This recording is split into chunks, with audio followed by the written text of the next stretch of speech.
各位同工，大家平安。跟大家分享花莲港教会这个礼拜守圣餐为了避免大家更多人接触的方法，首先就是我们服侍圣餐的长老，他们都会戴上手套。那要先擘饼的守圣餐，所以我们会要求信徒两只手合起来，然后当长老把圣餐拿到他前面的时候，那他就双手很恭敬的领受，然后要使用的时候就是把口罩一边拿起来，然后吃了之后，然后再赶快戴上。那可以另外一个吃法就是由下往上这样吃，这样子就比较不会整个掀开。那第二个就是我们守完饼之后，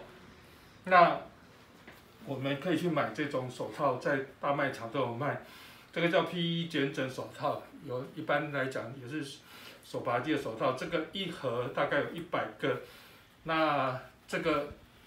本身来讲大概只有20-30块而已。那我们服侍人员先手消毒之后，然后把这个手套呢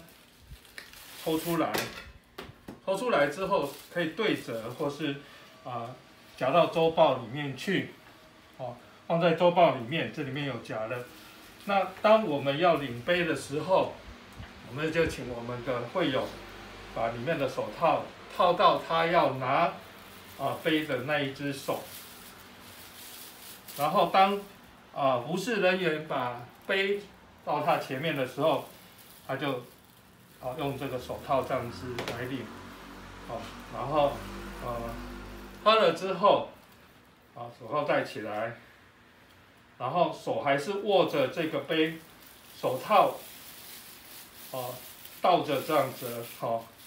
然后把它竖起来，这样子我们的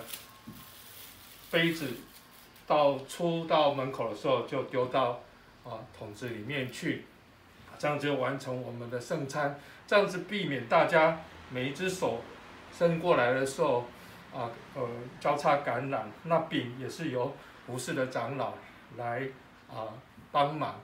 这是我们圣餐的做法，提供给大家参考，谢谢。